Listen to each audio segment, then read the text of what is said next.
Mindset work is messy, and most people are unwilling to do the work because it is so messy, and it's so much easier to get a strategy, just tell me what to do and I'll do it, because that is very cut and dry, right? And so today I really want to talk about one of the practices that we're using in our collab coaching cohort group right now that's going on, to help people really work through some of this mindset mess, to bring some order to it, and to really use it as a tool, an effective and powerful tool to sort through what's going on in our head, and being able to see how that is impacting the things that we're doing or not doing. Because as you know, a story is simply the meaning that we are assigning something to mean. So we're making something mean something, or we're making it mean something about us, like for our identity. So this is where beliefs come from. And they can really impact our trajectory and really impact the things that we're doing on our day to day. And a lot of times these are extremely subconscious. We're not even aware that what's going on in our heads. And so we are finding ourselves avoiding things or delaying things, or, completely tuning out from them because, it's a natural response based on these stories and beliefs that are subconscious that we're not even aware of. And so what I love about this journaling practice I'm going to share with you is that it can really bring awareness to subconscious thoughts that are going on. It can help you to identify patterns and connections from different experiences and memories, and how that created this belief that is carried on throughout your life and is now impacting other things in your life. Because you can be implementing the same strategy that someone else is, and it's working for them, and they're creating success and results. I say success. Success is very subjective, right? Success to one person is different from another person. So instead of success, let's focus on results, right? Because results are always being created, whether we like them or not, right? And so this journaling practice can really help to identify those links, to see potentially where these beliefs came from, and help to, explore them with curiosity, while also holding space for us to, to feel and process through the emotions that those are bringing up. And so then we can lean in with compassion on the fact that those served us in some capacity at some point in our lives, and maybe they're just no longer serving us now in the direction that we want to go. And so then, because we have that compassion from where we came from, it never is a blame or shame thing. It is more of an understanding of, us at a different point, many times us as a child, and how that is carried with us to today, and how we can start to make those shifts that still honor who we are as a person and the beliefs that we have. So we can make those small shifts to create new outcomes for ourselves, but to do it in a way that is in alignment and goes with the grain of our character instead of against it. Goes with the way that God has made us, instead of trying to be somebody else or do things that just don't sit well with us, right? Let me ask you, would you rather do things in a way that is against your grain, or would you rather, go with the flow that feels in tune with who you are? And whether that looks like somebody else or not, it doesn't matter, because that's you and God has made you unique, right? Okay, so let's dive into this journaling practice. So a lot of times journaling can be very formatted, right? Following a certain thing. Like, for instance, I have this I Choose Joy gratitude journal, and it is amazing. It's formatted, so each day it has you, it's by Danelle Delgado, and, it has you go through and write 10 things that you're grateful for, different goals that you're working on, those kinds of things, right? That's very formatted. There's also journaling where, it's like bullet points, right? Just kind of, going through your day and winding them down or reducing them down into a bullet, just a point for that day. There is prayer journaling, right? Where you are writing out your prayers to God, and maybe you follow a more specific format in it as well. Like you've heard of, different ways to study your Bible, like SOAP. Well, very similar. We have ACTS, which is adoration, confession, thanksgiving, and supplication, right? And that's a very formatted prayer, and that can translate into journaling, right? And so those are a lot of examples of formatted journaling. Now, the journaling I'm sharing with you is completely unscripted and unformatted. And here's why. Because we have thoughts going on in our head all the time, okay? All the time. I mean, if you're like me, I don't have an empty box. I've shared this before. My husband has an empty box that he can go into, and it's not necessarily that he's not thinking about something, but he can tune everything else out as he is calmly and peacefully thinking on one topic, right? My brain does not have that option. I don't know if that's just me being a woman or if that, is a unique way that God has wired me, but I like to picture my brain as, I don't like to picture it, but it's just the reality of my brain is like an attic full of a lot of different boxes. And I'm constantly running around throwing stuff out of boxes trying to find stuff, right? Or I dive into a box and I find lots of other things that I want to look at instead, and then I forget what I was looking at in the first place or what I was searching for, right? So that's how my brain is. It's quite chaotic. And so this practice of unscripted journaling, essentially dumping all the thoughts, taking all those boxes and throwing them out the window into a big, container, and not editing it, not pausing to spell things correctly, not, trying to make it grammatically correct, like just throwing down fragmented sentences and thoughts as they come and just letting everything pour out and letting that create the prompts for myself of, when I get to a point when I'm writing, if I feel a little stuck, then what I would do is I would pose a question. I would kind of look at, okay, well, what is the theme of the thoughts here that I'm having and that I'm pouring out? Well, I will pose a question to myself of, well, why am I thinking that? Do I have a specific situation in mind where this is evident? And then I can start, dumping all of that out. Or I can ask myself, what is it that I'm feeling around this thought? Like as I read this back to myself now, what is the biggest emotion that's coming up? And then I can carry on dumping, journaling about that. And so posing these prompts to myself of questions that come up. And here's the thing with this, is a lot of times you won't have the answers. And that's not the point of this journaling practice, this unscripted journaling practice. It's more of getting everything out so that you can dig deeper to get to what I'm calling is the thing under the thing that's actually the thing. Like put that on a t-shirt, right? I keep joking about that. Like someday if I have merch, that's a really long thing to put on a shirt. But I think it's accurate that a lot of times what we think is actually the problem or the struggle or the point where we are, coming up against opposition or obstacles is not actually the thing. It's usually something that's under that, right?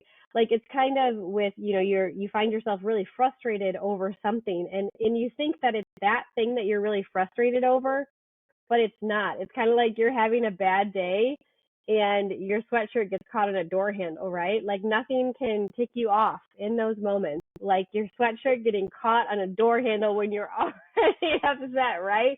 And so, this practice can really help you to dig deeper into what is that thing that is actually the deeper belief or thought or, the subconscious thing that's driving you to where you are right now and essentially creating the outcomes, right? Because data is neutral, right? Things that happen, things that were said, it's fact, that's neutral. I've talked about this so many times in so many different episodes when we talk about just working through mindset things. And, the data doesn't lie to us. It just tells us things. But it's the meaning that we assign. It's what we make that thing that was said or that thing that happened, or the thing that's happening right now, it's us assigning meaning to it, either meaning about what it is that happened or meaning like what that makes it mean for myself, like when it comes to identity and my own beliefs about myself and who I am and what I'm doing and those kinds of things, right? And so here's how you do it, right? This is what you want to know. How do you do this unscripted journaling? Well, you take 5 to 20 minutes, grab something that you can write on and write with. You can even use the Notes app on your phone.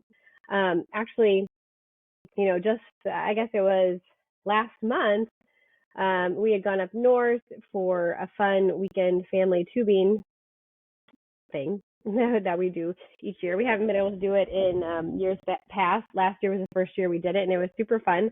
And so we decided to do it again this year. And it was one of those times where my husband and I were we were not connecting. We were not on the same page, which I don't know why. Like, looking back, I don't know if it was a spiritual warfare or what, but or just insecurity on both our parts. But we came to a head, and it was like one of those almost like is this really happening? Like, what is going on?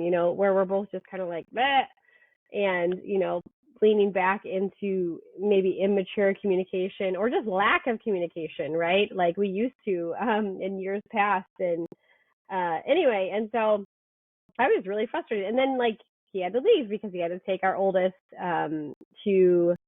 because he had to teach at church on Sunday, and then he took her to see one of her best friends do gymnastics competition at a nearby town. Anyway, so we had to leave. So it was just like, okay, so we had this miscommunication, and now he has to leave, and here I am sitting here, and I've got all these kids, four of my kids, with me, and it was kind of chaotic because we're in the cabin, by ourselves, and Wi-Fi wasn't working super well. But I was like, wow, I've got all this going on in my head. I don't know what to do with it right now, and I can't just leave it there because it's just not gonna work, right? So I pulled out my phone, I pulled up the app, the Notes app, and I just started typing away. So this doesn't have to be a notebook, or it doesn't have to be pen and paper experience. It can also be an app on your phone. And I just recommended to one of the gals in our collab coaching cohort. I said, because she was saying that, in the middle of the night a lot, she is being woken up with these thoughts that are racing through her brain, and she doesn't know what to do with that. And, in the middle of the night, no one wants to turn on a light and get out a pen and paper and write stuff down, or even pull up your phone and try to jumble around or jumble. That's not right. Fumble around, trying to type something in your sleep. And I said, you know what? I said, why don't you just grab your phone and record yourself talking, and then put it away and listen to it the next day. And maybe it'll make sense to you and maybe it won't, but that would be an easy, quick way to be able to, get it out there and not let it keep rolling around your head. So I pulled out my phone on the Notes app, and I just started writing and writing and writing and writing. And I didn't edit things. I just let it flow out. Some of it is just a few words and, and some just fragmented sentences, and there was no structure to it. I was really just pouring everything out. And honestly, just the practice of doing that can bring so much peace into your brain and calmness, because you take what's all chaotic and rolling around and you get it out, right? And so there it is. So sometimes that's all you need, is you just need to do this practice of getting everything out so that it's not clogging up your brain anymore. And if you need to do some deeper work, then you go back and you read it and you look for, are there any connecting thoughts here? Or is what I'm saying here sparking some memory of the past? And, again, leaning in with curiosity of, well, why am I thinking that? Or what's the reason behind that? Or, and it's not that, again, you have the answers. It's that you're just leaning in with curiosity and exploring it. We had one of our clients the other day. She said, I woke up and in the morning, I don't usually check my phone and, until a certain time. And even when it was getting to be that time, I would see some of these partial messages on my phone, and I just found myself like avoiding it or delaying reading those messages. And this is what I loved about what she said, and this was so powerful. She said, I stopped and I just asked myself, why am I avoiding this? Like, what's going on, right? And she didn't have an answer in that moment, but just the fact that she was able to pause and notice that something was going on and be able to make this shift to asking a question, and I encouraged her to write down that question and then come back to it later and journal about it and see what comes up for you. But like that was just so powerful. And like that is the power of mindset coaching, and what we're doing inside of collab coaching, because this is where mindset is messy and strategy is cut and dry, but it doesn't matter how great of a strategy we have if it's not aligned with us, or if whatever's going on in our head is blocking us from being able to effectively create the results through that strategy. And so that's what mindset coaching does, is it allows us to get to the thing that's actually the thing under the thing, right? So that then we can implement any strategy that is in alignment with us, because then we have clarity on what is actually aligned, and then we can move forward with that and create the results we want. And it also helps us to have this lifelong growth prompt of curiosity and compassion, and creating awareness around the things that aren't serving us, and being able to make those shifts in our thinking around, what is the meaning that I'm assigning to this and how is that impacting me, and being able to move forward and to grow anytime we want. Like this is not mainstream, guys. Like it's just not. And strategy is mainstream. You could go out there right now and Google, effective strategy in any area of your life, whether it's health, nutrition, relationships, communication, building your business, selling online, social selling industry specifically has so many, right? Like you could see so many strategies. And it's interesting that what we've learned, like the longer I've been in my business as well, it's been over 10 years now, a lot of the strategies out there, they're not new, right? Like nothing new is under the sun, or there's nothing new under the sun. What is that? What is that verse? Right? Like everything has been, and yet they're just repackaged in a different way, but it's still essentially the same strategies. And honestly, when it comes to social selling, it's simple. The strategy is, how do you connect with people and help them use your products? Like that's the strategy, right? Now that can take so many different forms. When it comes to your health, it's simple, right? It really is. Like, how do you fuel your body and how do you challenge and move your body, right? Like, those are simple. And then that's repackaged in so many different strategies, some most not good. But anything that overcomplicates isn't helpful. Anyway, that's just my little rant on strategy. But, like what Francine and I are doing inside Collab Coaching is something that's different than what other people are doing out there. And we really feel like, God let us do this because, what got you here is not going to get you there. The thinking, the way, especially for identity, how you see yourself, it's not going to get you to the next level. And I think this is what frustrates people the most, is because you're trying to implement strategy. You're looking around and you're seeing that this strategy is working for other people. You are doing the things. What I've found is that, people who are frustrated and stuck are doing the things, and they are doing the things consistently, and they're still not getting the results that they want. And that is the biggest indicator to me of, you need to do some messy mindset work, because there's something going on inside your head, whether you're aware of it or not, likely not aware of it, and it is blocking your ability to create results, because our results are a direct result of our thinking. But the cool thing is, we get to decide what is the meaning that we're going to assign. And so, yeah, this journaling practice is so powerful, and I hope that from this, you will go try it. And I would love to know in the comments, or send me a message on Facebook or Instagram, what did this look like for you? Like, was it uncomfortable to really get inside the mess of your head and to pour that all out? And, what were some of the aha moments that you had by doing this? Like, did you notice some patterns? Did you notice some underlying beliefs? Were you able to get to the thing under the thing that's actually the thing? Maybe that's what the title of this episode will be. Or it'll just be journaling practice. But this unscripted journaling method is going to be so helpful to facilitate you doing some mindset coaching on your own. And Francine and I, we're about halfway through our collab coaching cohort now, and she and I are already having discussions on, what's going to be up next and what that's going to look like. And we're so excited because neither one of us planned to work together with another coach like this, especially for mindset training.